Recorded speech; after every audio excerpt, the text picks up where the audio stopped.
평택에서 국밥집을 운영하는 36살 남상은이라고 합니다. 예. 공사 들어온다고 그러면 되게 기회예요. 가격 지금 음식 취급하시는 게 점심 위주의 국밥이나 김치찌개 이런 거라면 그 공사장에서 나오는 인부분들의 식사를 사실은 나 같으면 지금부터 어떻게 하든 섭외를 해서 어떤 협상을 통해서 식사권을 따오거나 하겠죠. 백종원 대표님은 뭐 한식 뷔페를 하라고 말씀은 안 하셨지만 옆에 공사장 사람들하고 식사를 챙겨주는 방법을 찾아봐라. 그분이 했던 말은 추려서 말하자면 위기는 곧 기회인데 위기를 위기라고만 생각하지 말라고 하셨던 분들 프로그램에서 백 대표님이 조언해준 대로 공사장 인분들하고 상생하는 방법을 좀 연구를 많이 했었고요. 그런 거를 이제 많이 생각해 보던 와중에 소개 좀 부탁드리겠습니다. 저는 지금 새벽집 한식 뷔페로 바뀐 한식 뷔페 운영하고 있는 남상은이라고 합니다.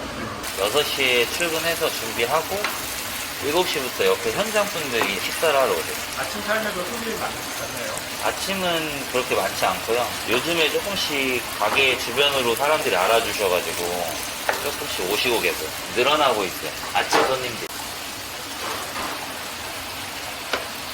그럼 매일마다 반찬도 새로 만드시는 건가요? 네, 매일매일 새로 반찬하고 있고요. 장아찌 종류는 유통기한 다 확인하고 쓰고 있고요. 두 분이 다 하시는 거예요? 예, 2명이서 하고 있어요. 사실 여사님이 하는 일이 더 많은데 제가 인터뷰할 입장이 아니거든요. 같이 일하신 지는 오래되셨나요? 아니요, 이제 한 달 됐어요. 근데 새로 오픈할 때부터 같이 준비해주고 도와주셔가지고 사장님 창업하신 지는 얼마나 되셨어요? 이거 시작한 지는 1월부터 했으니까 이번 연도 1월부터 했어요. 한식 뷔페는 9월 초부터. 아침은 몇 인분 정도 준비를 하시는 건가요? 보통 10인분에서 15인분 정도 준비하고 있어요. 사장님하고 여사님은 역할을 어떻게 보세요?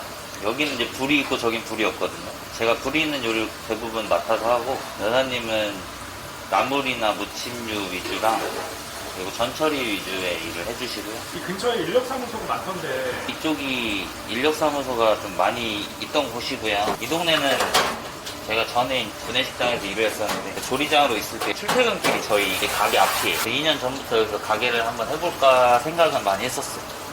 여기가 공사하시는 분들부터 삼성 현장 근로자들부터 숙소로도 많이 사용하는 데가 여기 근처에 다 있거든요. 대체로 손님들이 네. 사장님 예상하신 숫자에 맞춰서 오시나요? 지금은 조금 넘어가기도 하고요. 어느 때는 이제 현장 분들이 식사를 잘 안 하실 때도 있고 그거보다 부족할 때도 있고요. 근데 현장 분들은 아침 식사를 그렇게 챙겨서 무조건 드시진 않아요. 근데 그분들이 안 드시는 만큼 일반 손님들이 조금씩 늘어나고 있어요. 이거 하기 전에요? 저는 계속 요리하고 있었어요.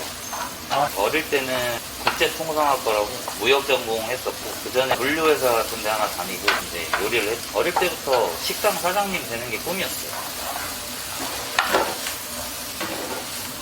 사장님 그럼 요리는 한식을 계속 해오신 거예요? 여러 가지 다 회사 그만두고 캐나다에 학교를 나와가지고 학교에서 프렌치랑 이탈리안 보통이라고 하는 좀 일도 해보고 저는 나중에 장사를 하고 싶어가지고 길게 어느 곳에서 오래 이렇게 전공을 살려서 한 게 아니라 이것저것 다 해본 것 같아요. 외국에서 치킨집에서도 일해봐가지고 포장만 하는 가게에서 보통 사진 찍어서 인터넷에 찍으신 사진 바로 올리시는 거예요? 네, 바로 실시간으로 올리고 있어요. 주로 어디에 올리세요? 일단 네이버 플레이스에다가 올리고요. 그리고 또 당근 이 두 개는 메인으로 올리고 있어요. 인스타는 원래 초반에 올리다가 요즘에 손님들이 시간보다 일찍 오기도 하고 많이 바빠지기도 해서 가끔 까먹기도 해요. 손님들은 어떤 거 보고 가장 많이 오세요? 동네 손님들은 당근을 보고 많이 오시고요. 그리고 멀리서 많이 왔다거나 평택역이 타지나 외지 사람들이 이렇게 출장이나 이런 걸로 많이 오시니까 그분들이 네이버를 많이 찾아보시고요. 인스타나 스레드는 딱 저희 나이 또래 20대나 30대 위주의 손님이 항상 보고 계시는 게 인스타다 보니 그런 데 많이 노출되는 것 같아요. 인터넷에 올리는 데 얼마나 걸려요? 보통 한 5분에서 10분 정도 걸려요. 그럼 조리하시고 바로바로 여유가 안 되면 까먹기도 하고 늦게 올리기도 하는데 되도록이면 밥이 나온 시간에 최대한 올리려고 많이 노력을 하고 있거든요. 해보시니까 이렇게 마케팅 활동들이 정말 중요하다고 느껴지나요? 처음에는 정말 몰랐어요. 당근에는 이런 식으로 올리는데 저는 최대한 실사 위주로 올리니까 그러니까 손님들이 그런 걸 좀 좋아하시는 것 같아요. 음식이 끝나고 바로 찍은 사진들이 꾸밈 없이 나오니까 아 여기 가면 이렇게 되어 있겠구나 이렇게 생각하시고 좀 아쉬운 거는 이제 단체급식이라는 부분에서 한 사람이 지나가고 나면 망가지기 나름이거든요. 그 이후의 음식들은 이제 좀 손이 탔기 때문에 지저분하진 않겠지만 이렇게 집게로 찝어가지고 구멍이 나 있는 부분도 있고 사진하고 좀 달라지겠죠. 조리 끝났을 때 바로 찍는 게 중요하겠네요. 네, 그 사진이 최대한 제일 처음에 나왔던 사진이 그 음식에는 최대한 집중하고 있어요. 최고 이쁘게 최고 맛있게 하려고 노력하고 있습니다. 사장님 조리하신 지는 얼마 정도 되세요? 여기는 시작한 지는 10년 차고 제가 중간중간 빨리 그만둔 것도 많고 빨리빨리 가게를 옮겨 다닌 정도 있어서 요리를 몇 년 했습니다라고 말하기엔 좀 어려운 것 같아요. 시작한 지는 10년 정도 됐어요. 길게는 아니지만 학교 졸업하고 프렌치 쪽에 보통 이제 경력들은 캐나다에 있는 일식집에서 일을 하고 캐나다에는 8년 정도 있었던 것 같아요. 요리를 한국에서 시작은 했지만 캐나다에서 요리를 제대로 해보러 간 거기 때문에 거의 대부분 저는 요리만 했었고 사장님 어렸을 때부터 요리를 좋아하셨나요? 요리를 좋아한다기보다 사람들한테 인정받는 걸 좋아했던 것 같아요. 제가 엄청 재능이 있었던 건 아니고요. 요리했을 때 사람들이 정성을 먹잖아요. 그 정성을 들여서 뭔가를 했을 때 본인들이 그걸 느끼면서 기분 좋아하는 그게 좋았던 것 같아요. 일식당에서 가장 오래 일을 했으니까 일식당에서 배웠던 요리들하고 제가 하지 않았던 분야지만 어깨너머로 배웠던 양식들도 좀 자신 있기도 하고 저는 이렇게 말을 하는 것 같은데 요즘엔 요리가 한 10년 정도 하다 보니까 저는 일식이 자신 있습니다, 중식이 자신 있어요 이런 거보다 저는 국가는 잘 맞추는 거예요. 이 자리는 어떻게 여기로 정하신 거예요? 예전에 제가 구내식당 일할 때 출퇴근하던 길목에 있어가지고 현장분들 식사만 챙겨줘도 장사가 좀 되겠다고 생각을 했었어요. 처음에는 새벽집은 콩나물국밥집이었고요. 제가 군산 출신이라 전주 콩나물국밥 많이 먹어본지라 제가 그 육수를 재현해내면 잘 될 거라고 생각을 해서 차려봤습니다. 네, 제가 만들어가지고 이 가게 처음에 인테리어 할 때 여기 근처에서 그 자격증을 땄거든요. 요리학원 선생님한테 그 학원 그 실습실을 이용하면서 같이 맛도 봐주시고 저도 연구하면서 만들어 보기도 했고 그랬습니다. 이전 구내식당에서는 얼마나 일하신 거예요? 1년 조금 넘었던 것 같아요. 아 그러면 캐나다 저는 좀 일을 좀 빨리 배우는 편이에요. 그래서 일을 빨리 습득을 하면 빨리 질려하는 성향이라 구내식당에서 배운 거는 대량 음식을 하는 방법 그리고 조금 일반 음식점하고 다른 조리 방법들이 양이 많다 보니까 빨리 눅눅해지기도 하고 빨리 물러지기도 하고 하는 거를 최대한 그렇지 않을 수 있는 요리 방법을 배우거든요. 그 방법들이 일반 음식점에도 적용이 되긴 하더라고요. 네, 간혹 가다가 음식을 좀 대량으로 해야 되는 일들이 있는데 도움이 많이 됐던 것 같아요. 창업 준비는 얼마나 하신 후에 창업하신 거예요? 저는 저기 질문들에서도 대답을 드렸지만 준비를 제대로 진짜 하지 않은 사장 중에 하나거든요. 그래서 그만큼 장사 초반에 쓴맛을 봤다고 생각을 하고요. 준비라고 하면 한 3개월 정도 했던 것 같아요. 근데 또 다르게 말하면 제가 26에 요리를 시작했으니까 그 시작했던 시간부터 요리를 준비했던 건 10년 정도니까 또 그렇게 말하면 또 장사 준비를 길게 했던 것 같기도 하고 애매하죠. 프랜차이즈 대신 자기 가게를 차리시는 이유가 있나요? 일단 음식은 프랜차이즈에서 나오는 제품 자체가 굉장히 맛있다고 생각은 해요. 사람들이 다 익숙한 맛이고. 근데 저는 좀 저희 가게만의 음식이 돋보였으면 좋겠다는 생각을 했고요. 그리고 음식점이 겉이 화려한 것보다 내실 있는 식당을 좀 차리고 싶었어가지고 프랜차이즈를 기피했던 것 같습니다. 프랜차이즈를 하지 않은 거 후회하신 적도 있으신가요? 가장 많이 후회했을 때가 초반에 이제 홍보물을 제작한다거나 아니면 온라인 마케팅에 대해서 아무것도 모르고 있을 때 어떤 루트로 홍보를 해야 되는지도 몰랐고요. 제가 하나씩 찾아본다고 하더라도 네이버 스마트 플레이스라고 하잖아요. 관리가 굉장히 어려워요, 생각보다. 그러니까 이 카테고리별로 업체 정보가 또 따로따로 해요. 처음에는 어떻게 해야 되는지 미숙하다 보니까 업로드 자체가 제대로 안 됐어요. 근데 이제 10분, 15분씩 장사를 하면서 할애하다 보면 이 시간이 길어지면 하기가 싫어지거든요. 그러니까 모든 사장님들이 다 똑같이 느끼겠지만 유튜브처럼 버튼 하나만 누르면 보는 거와 자기가 정보를 다 기입하고 수정하고 사진도 이쁘게 찍어서 올리고 싶은데 막 사진도 미숙하고 그러면 차라리 안 올리는 것만 못하다고 생각하고 안 하게 돼요. 그러다 보니까 온라인 마케팅을 포기하시고 결국에는 사기업체나 아니면 비용이 많이 드는 그런 업체들을 활용하게 되는데 저는 업체를 활용하려고 했던 적이 진짜 여러 번 있어요. 그분들하고 계약서까지도 오고 갔었고 사인까지도 할 수 있는 상황까지 왔었지만 제가 그냥 괜히 그때 당시에 돈이 아깝다는 생각을 많이 해가지고 중도에 또 포기하고 그렇게 지냈었죠. 사장님 이거 마케팅 홍보하는 거는 유튜브나 이런 데서 배우신 거예요? 처음에는 유튜브로 계속 제가 뭐 할 일 없을 때 보고 배우고 하다가요. 최근에 이제 크몽으로 알게 된 이제 그쪽도 베이커리 사장님이신데 제가 소량의 제 돈으로 그분의 교육을 제가 신청해서 그분이 대면 미팅을 해주셨거든요. 그래서 직접 그 별다방 옆자리에서 제가 그분이 노트북으로 본인 가게를 어떻게 운영하고 계시는지를 다 직접 보고 그분이 저한테 알려주신 게 아까 사장님한테 말씀드린 것처럼 그냥 기본적인 업체 정보에 충실해라. 네. 그것조차 안 올라가 있는 가게들이 많다고 저는 들었고요. 저도 그랬고 그래서 그 모든 정보를 기입하고 나니까 그때부터 이제 네이버에서 그런 건 나오더라고요. 업체 정보가 확실하니까 사람들이 문의하기도 제대로 문의를 해주시고요. 그리고 유입되는 게 확실히 달라지긴 했어요. 계속 이 플레이스에 접속해야만 하는 이유를 제가 만들어 놓은 거랑 똑같은 거고. 여기 국밥집이었던 걸로 알고 있는데 어떤 계기로 한식 뷔페로 바뀌게 되셨나요? 처음에 국밥집 했을 때 저는 여기 현장 인부분들이 출근하실 때 여기서 간단하게 국밥 한 그릇 먹고 출근하면 되겠다는 생각으로 되게 안일하게 이 가게를 차렸는데요. 제가 잘못 생각했던 거는 이제 뜨거운 국밥은 사람들이 좀 여유가 있어야 드시더라고요. 한식 뷔페는 사실 처음부터 생각해 본 적이 없었고 옆에 공사장이 들어오면서 질문들 프로그램에서 백 대표님이 조언해준 대로 공사장 인분들하고 상생하는 방법을 좀 연구를 많이 했었고요.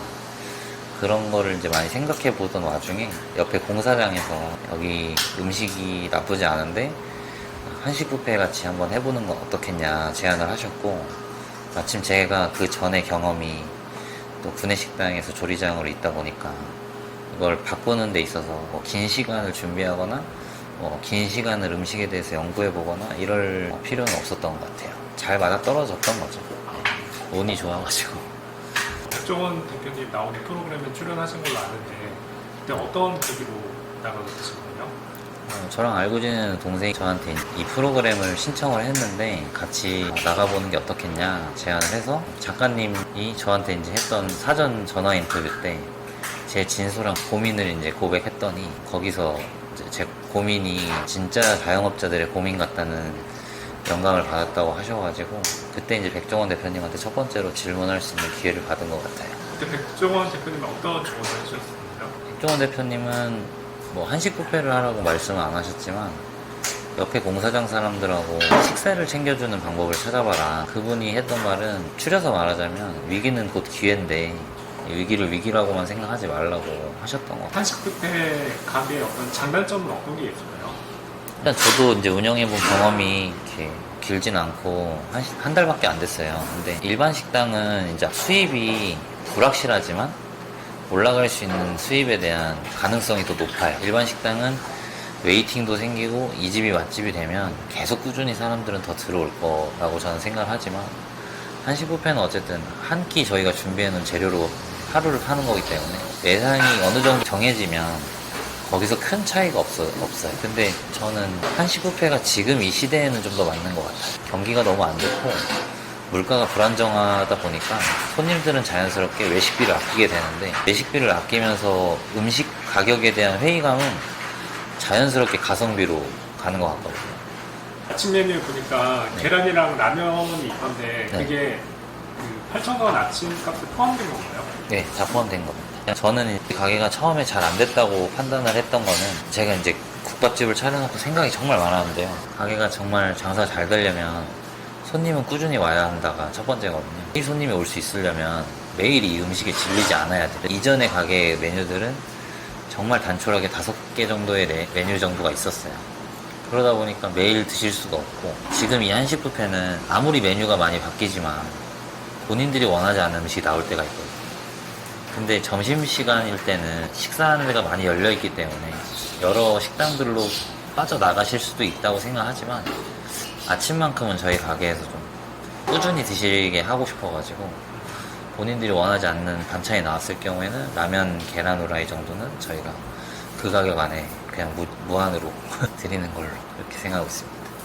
그 저녁 장사를 안 하시는 특별한 이유가 있으신가요? 아직은 제가 안정기 단계에 접어들어야 한다고 생각하고, 제가 처음에 장사할 때 되게 욕심을 많이 부렸던 게 이것도 해보고 저것도 해보는 부분 때문에 가게가 정체성을 많이 잃었었어요. 저녁 장사나 주말 장사를 계획은 하고 있는데 그거는 추후에 할 예정이고요. 아직은 저희 가게가 안정기에 접어들어야 한다고 생각해요.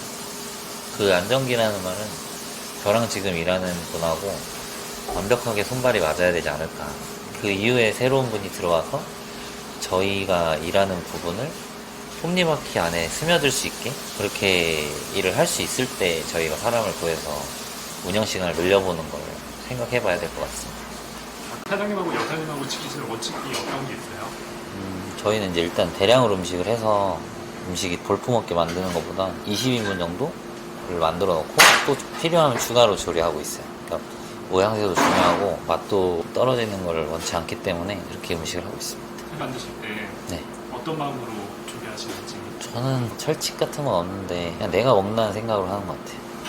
내가 먹으려고 하는 음식이니까 깨끗하게 하고 최대한 속이는 거 없이, 제가 국밥집 할 때도 좋은 재료를 최대한 쓰고 가격대도 굉장히 비싼 재료들을 썼거든요. 어제 같은 경우에는 메뉴 중에 반찬 몇 개만 싸가겠다고 드시면서 계속 다 맛있다고 도시락도 하나를 싸가셨어요. 저희 가게는 매출 구조가 한식 뷔페로만 나올 수 있는 구조가 아니라서 어떻게 보면 반찬 가게 플러스 한식 뷔페 이런 구조로 하고 있어요. 배달은 일단 제가 전단지랑 명함을 이 근방에 돌리려고 계획하고 있고요. 지금 한번 돌려가지고 옷가게 하나는 제가 1시에 배달을 가야 돼요.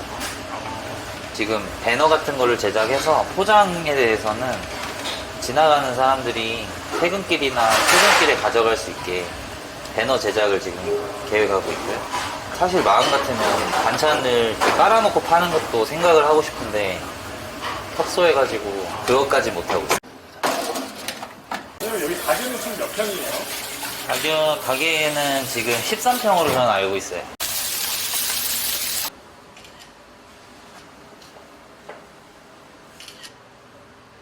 편집이나 그런 건 하시지 않고 찍은 그대로 올리시나요? 예, 바로 올려요. 가게 이름을 새벽집으로 지으신 이유가 있나요? 새벽에 제가 전에 일했어가지고 새벽에 일하는 분들 식사 챙겨주는 그런 장사를 하고 싶었어요. 평일 중간에 공휴일이 있는 날은 영업을 하시나요? 지금 처음이에요. 원래 안 했다가 기존에는 봉사하는 분들이 없으면 그 일반 손님들이 와서 먹을 거란 생각을 못 했어요. 그래서 이쪽 일정이 있는 날에만 장사를 하자 생각을 했었는데 요즘에 이제 인스타랑 이런 데 홍보가 많이 되다 보니까 궁금해들 하세요. 그래서 그런 분들도 한번 먹어보시라고 제가 10월 달은 되도록이면 쉬는 날은 한글날 빼고는 다 일을 할 생각이에요. 아, 그럼 그게 그 주말 포함? 주말은 무조건 쉬어야 됩니다. 제가 주말을 쉬고 싶어서가 아니라 공사 현장에서 일단 식사를 안 하시게 되면 저희 쪽에서는 이게 대중 없는 식사를 챙겨드릴 수가 없어요. 뷔페는 다 버려야 되는 상황이라. 토요일은 저쪽도 출근하는 인원이 많지가 않아요. 그러다 보니까 저희가 만약에 섣불리 차렸다가는 손해만 볼 수도 있어서 지금 저도 고민을 많이 해보고 있어요. 처음에 장사 안 되실 때 어느 정도 안 되셨는지, 그리고 그때 심정이 어떠셨는지 말씀해 주실 수 있나요? 그때는 저한테서 원인을 찾지를 못했고 제가 잘 깨닫지 못했는데 장사가 안 된 정도는 진짜 하루에 5만 원도 못 팔고 10만 원도 못 팔고 그렇게 간 적도 있고요. 그리고 그때는 진짜 어느 정도 기분이었냐면 지금까지 했던 제 노력이 그냥 아무렇지 않은 게 돼버렸었어요. 그래서 정말 매번 그때 당시에는 계속 남 탓하고 저한테서 원인을 못 찾았었죠. 그 이후에 어떤 계기로 이렇게 완전히 달라지셨어요? 일단은 새로 다 리모델링을 하면서 또 한 번의 목돈이 들어갔고요. 제가 안 될 때 혼자서 계속 앉아가지고 생각을 많이 했었는데 그때 뭐 때문에 안 되고 있는지에 대해서 많이 분석을 했던 것 같아요. 제가 내린 결론은 뭘 해서 잘하자보다는 이 반대로 한번 해보자. 네. 잘못했던 거를 잘할 수 있게 해보자. 잘못했던 걸 하지 말자. 이런 취지로 계속 생각하고 계획하고 노력했던 것 같아요. 돈을 남기려고 장사한다는 마음으로 음식 안 하고요. 저랑 같이 일하는 분이랑 둘 다 저희가 먹는 음식 그냥 남들한테 저희 아는 사람을 쉽게 데리고 와서 식사 함께 챙겨드릴 수 있는 그런 음식 만들고 있으니까 그런 부분에서 저희 가게는 실패 없는 한식 뷔페라는 이미지를 가져가는 것 같아요. 드셔보신 분들 만족도는 어떠신 것 같아요? 재방문율도 꽤 높은 편이고 전 가게도 재방문율은 되게 높은 편이었어요. 근데 그 메뉴가 그렇게 확 구미가 당기는 음식이 아니다 보니까 매일매일 올 수는 없었는데 저희는 한식 뷔페 바꾸고 나서 재방문율은 당연히 높고 그분들이 거의 매일 오시기도 하고 가장 좋은 얘기들 중에 하나는 여기 현장에서 드시는 분들의 피드백이에요. 그분들이 일단 매번 똑같은 현장에서 먹는 한식 뷔페보다는 훨씬 한 단계 신경 많이 쓰는 것 같고 그리고 전날 남았던 반찬을 계속해서 꺼내주는 그런 한식 뷔페가 아니라 새로운 음식을 계속 선보이려고 하는 음식점이다 보니까 일단 매일 드시는 분들이 굉장히 만족하고 있다고 하고 계십니다. 앞으로 계획이나 목표 같은 게 있으세요? 사실 제가 무리해서 장사를 하게 된 건 남 밑에 일하고 어떤 회사 구내 식당에 있고 그렇게 제가 항상 그 뒤에서 묵묵히 일을 하는 역할을 하고 있었잖아요. 그러다 보니까 저는 사실 모아놓은 돈이 많지도 않았고 제가 장사를 하기 위해서는 계속 저변을 넓혀가야 되는데 그런 생각으로 일단 밖으로 나온 것 같아요. 저는 나중에 음식점을 다양하게 제가 만약에 돈이 좀 생겨서 장사를 더 확장할 수 있다면 저는 새벽집 한식뷔페 1호점, 2호점, 3호점 이런 거보다는 백종원 대표님이 하는 그런 사업처럼 타코집도 막 해보고 싶고 햄버거집도 해보고 싶고 근데 그 안에 제 색깔을 계속 녹여놓고 싶고 제 스타일대로 좀 재밌고 독특하고 신박한 재료도 막 나오고 그런 거 하고 싶고 최종적인 목표는 제가 술을 좀 좋아하는 편이라 제가 공짜로 제가 만든 맛있는 레시피에 술 한잔 할 수 있는 술집 하나 차리는 게 제 꿈이에요. 해주시는 손님들께 한 말씀 좀. 저희 새벽집 한식 뷔페는 매번 똑같은 음식 계속 재활용하거나 메뉴 자체가 단조롭거나 이러진 않을 거고 앞으로 오실 때마다 기대하고 오시는 만큼 그 기대에 부응할 수 있게 좋은 재료랑 색다른 메뉴 그리고 한 끼 굉장히 그 가격 안에 만족스럽게 먹을 수 있게 항상 노력하도록 하겠습니다.